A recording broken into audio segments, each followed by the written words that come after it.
This is up there with one of the greatest shots we've ever seen. It might even be as close to an impossible shot as you can get.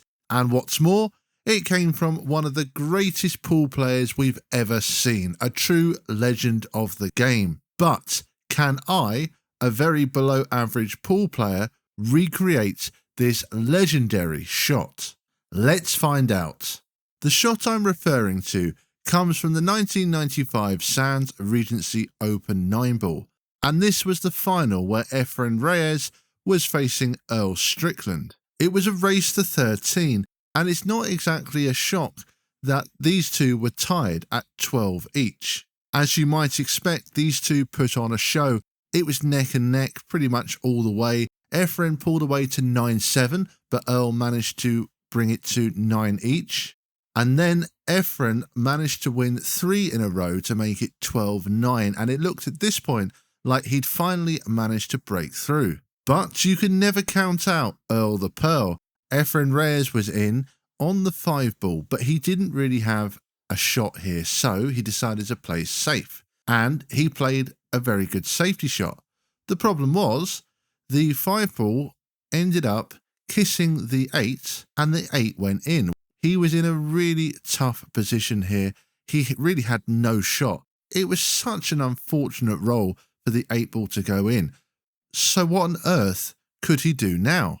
With the way the balls were laid out, this basically meant that if he didn't make contact with the 5, Strickland would have ball in hand and would almost certainly clear up from here. If he did make contact, would he be even able to make sure that it was safe? This was a really, really tough situation. And this is, of course, where the legendary Z shot comes in. And this is the shot I will be attempting to recreate a little bit later in this video. As we can see, Efren managed to come off 2 cushions and not only make contact with the 5, but actually pot it. Now, there are so many things that make this such a legendary shot. The first is the sheer difficulty of actually even hitting the ball.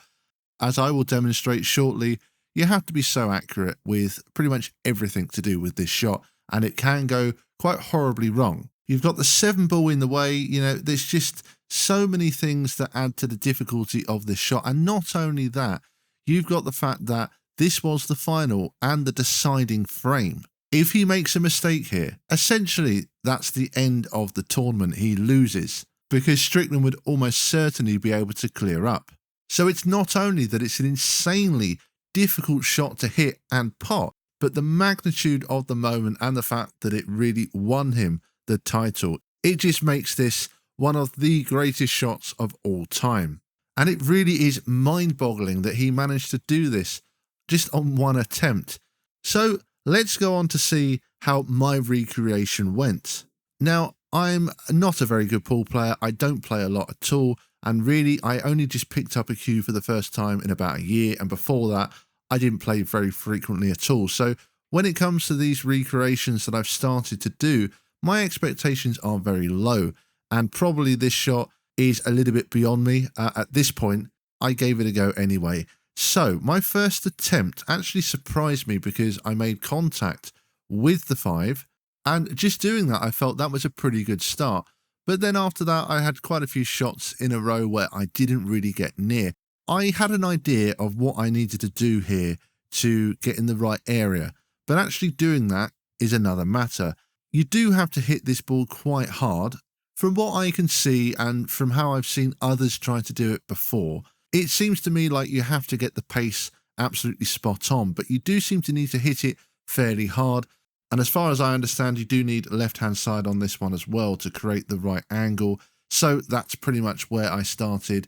And yeah, I struggled to get consistency. I felt like I was getting a completely different reaction off the cushion each time. I didn't really feel I had a good feel for the shot. I didn't have a lot of confidence on it because I just didn't know what it was going to do. It was straightening up so much, and I realized fairly quickly that that was because I was actually hitting it too hard. The other problem is missing the 7-ball, and a lot of times I made contact with it, and I actually even potted it like this 3 times in total. But then I managed to slow it down a little bit, and once I slowed it down, it started to feel a little bit better. I felt I had more consistency, and I had a few shots in a row here where I felt I was getting close, as in, I was making contact with the ball. I felt now with that speed I was in the right area. However, there was a problem. I think the cushions on the table that I was using were not perhaps the best here, because I just felt I was getting a really strange reaction from them. And for whatever reason, because I had to feel I had to bring the pace down, it just always felt like I was never going to have enough speed to actually make the shot. It's so difficult to get the 5-ball moving along the cushion enough so that you actually get close to making the pot. And I won't lie to you, it was rough. I struggled with this a lot.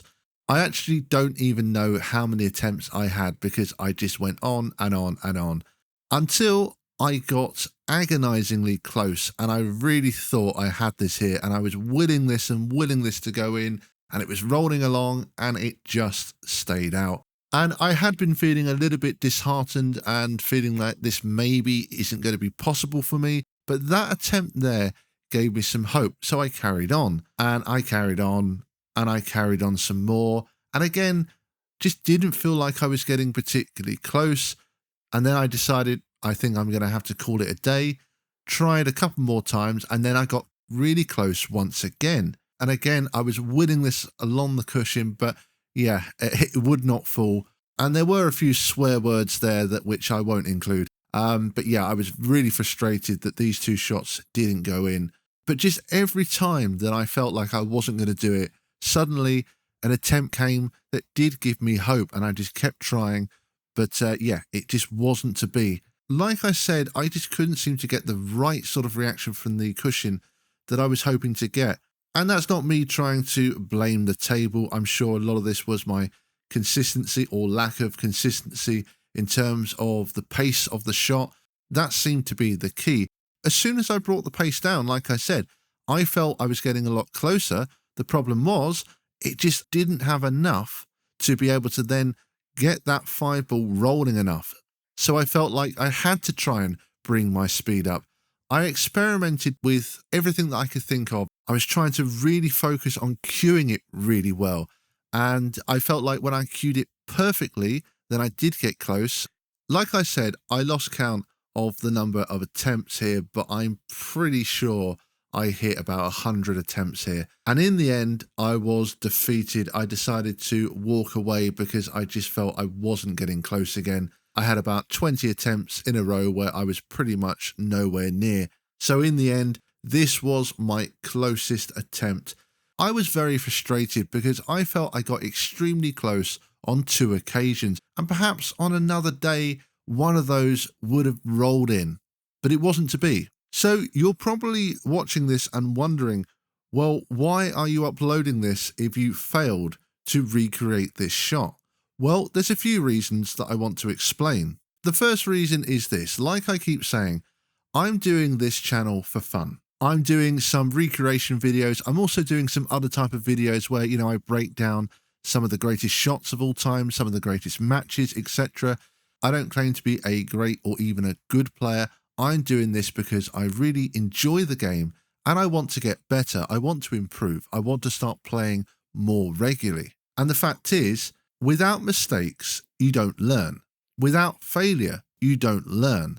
A lot of people would perhaps be tempted to not even post this because, they want to put themselves in a good light. They don't want to show their mistakes. But my feeling was that, you know what? Yes, I failed.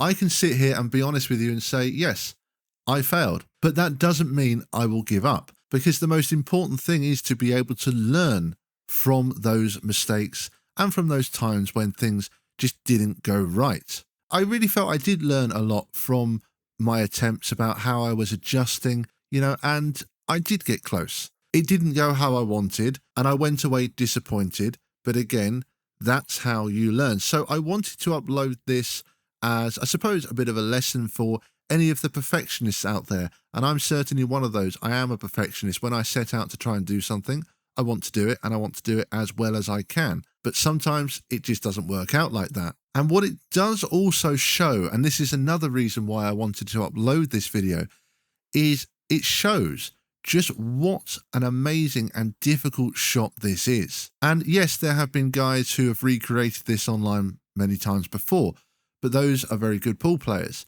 and it took them quite a few attempts to do so. But the fact that a very below average pool player like myself, can't recreate this is actually quite nice in a way, because it shows you, the difficulty of this shot. And in actual fact, it's almost nice not to make it in a way, because it remains a real legendary shot now, in my mind. And I have a real appreciation, even more so now, for this shot.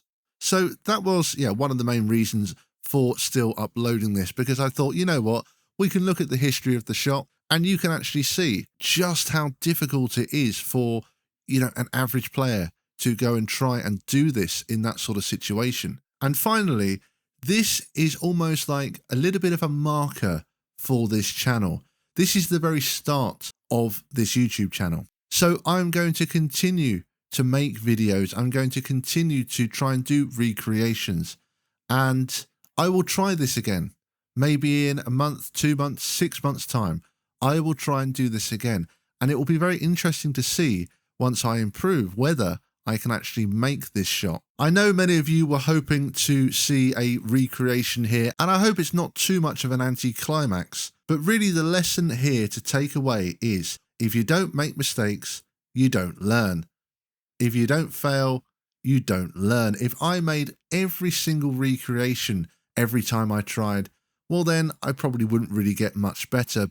And I hope that we can all take something away from that little lesson of this video. And even though I was disappointed not to get this, when I got home, I did remind myself that, you know what, I'm not Efren Reyes. And to be honest, I don't think we'll ever see someone like him ever again, because he was just something so special. And this shot proves it. Well, I hope you did enjoy this video. Don't forget, I've done another recreation video as well, where I did successfully manage to recreate a very impressive Alex Higgins shot. If you've got any suggestions for other shots, perhaps a little bit easier than this one, that you'd like me to try and recreate, then please let me know in the comment section below. Thanks for watching, and see you on another video soon.